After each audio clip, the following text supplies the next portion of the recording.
Voilà, donc, mesdames et messieurs, je donne la parole au professeur Magaye Kassé, s'il vous plaît.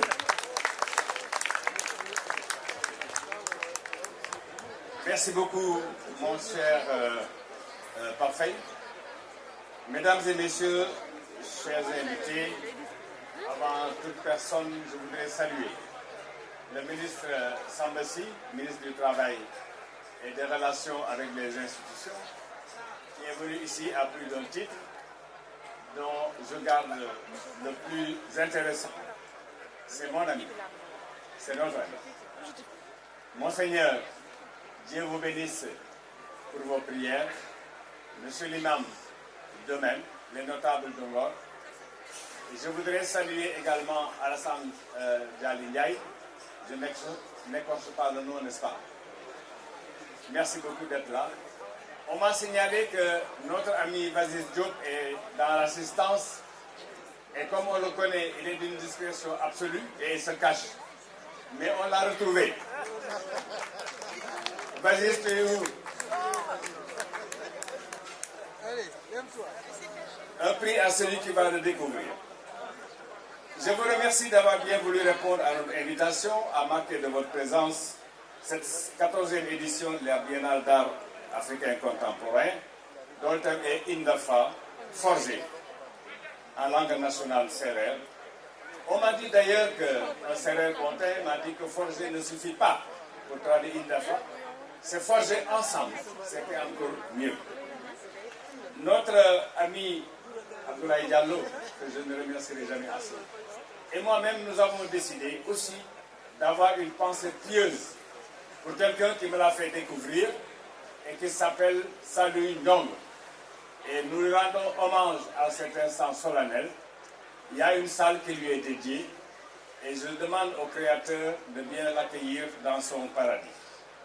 La richesse de la proposition qui est faite nous invite pour rendre, en ce qui nous concerne, plus opératoire et plus compréhensible le concept, à la fois pour les initiés et pour le commun qui va être entraîné dans une approche de caractère holistique et une réflexion porteuse de sens.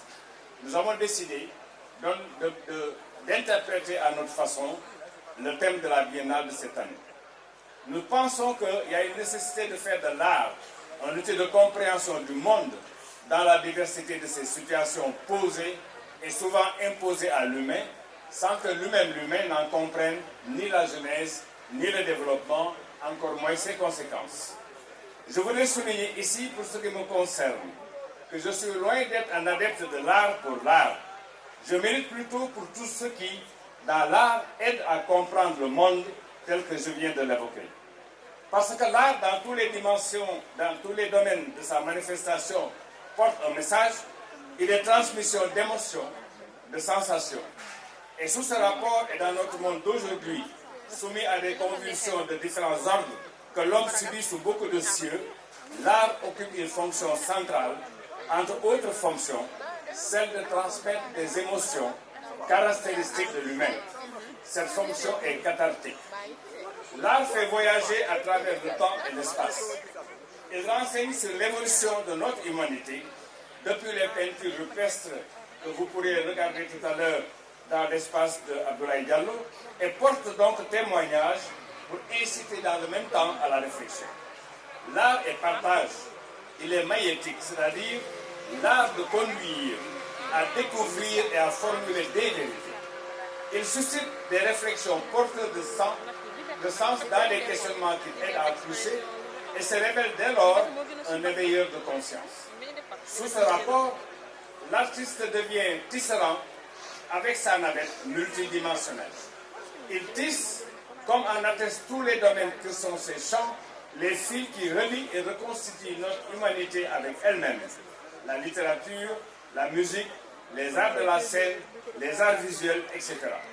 L'art jette un pont entre esprit et matière, et je dis que l'artiste nous prête ses yeux, comme j'ai l'habitude de le dire, pour voir le monde et l'interpréter pour le changer. Il s'agit pour nous de forger d'abord une nouvelle humanité pour répondre à notre question de toujours, quelle humanité pour demain? Notre credo s'insérer dans une herméneutique entendue ici comme une démarche explicative et interprétative de ce qui fonde l'œuvre d'art, de sa conception à sa réalisation, son sens, de ce qui porte l'homme et la capacité de l'homme à créer et lui permet de traduire sa créativité en œuvre, dont le garant de son essence est ce qui en fait une œuvre classique.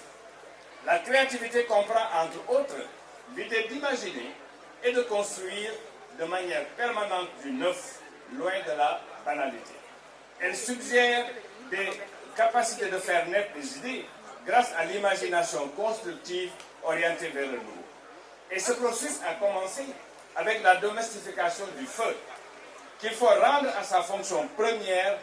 Le feu est libération, à une fonction d'éducation de l'homme en perfectionnant ses immenses capacités et ses potentialités libératrices.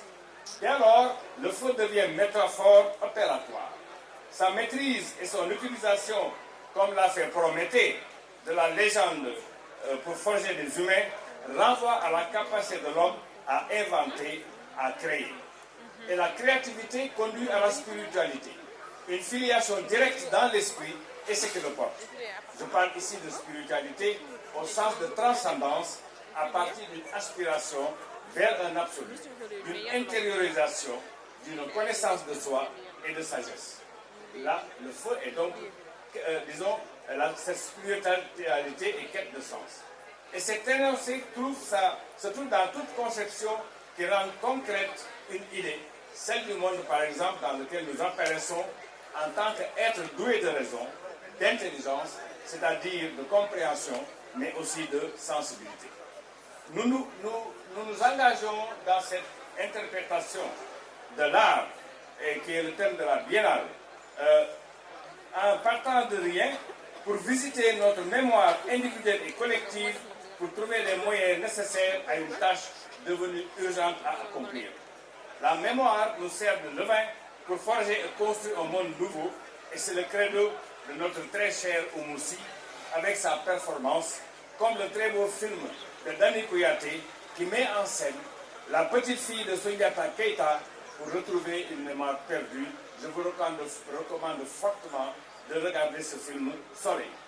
Nous n'oublions pas dans cette entreprise d'éducation l'éducation des enfants pour en faire des hommes nouveaux, des hommes de demain, avec le programme que nous leur offrons et qui les initie à aimer l'art en passant par les arts plastiques et la musique. Nous devons discuter ce concept, sa rationalité opérative, en introduisant ce qui fait le ciment d'une nation encore à construire face à tous les dangers qui menacent notre sous-région. Le dialogue interreligieux s'avère indispensable. Le Sénégalais, dans sa singularité, est profondément attaché à sa spiritualité.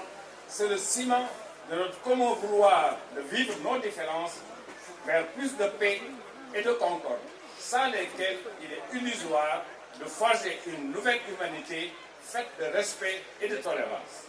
C'est la raison pour laquelle nous terminerons notre édition du Off à l'île de Ngor par une table ronde sur le dialogue interreligieux avec d'éminentes personnalités choisies et qualités.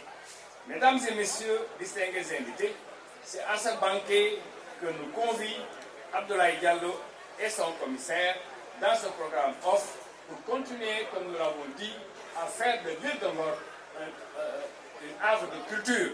Et j'en profite pour saluer et le remercier le musicien Moustapha Diop du groupe de jazz Jam, qui a toujours répondu présent à chaque fois que nous l'avons sollicité, sans oublier ma professeure de saxophone, je suis un mauvais élève, Connie Schneider du groupe de jazz Gustu.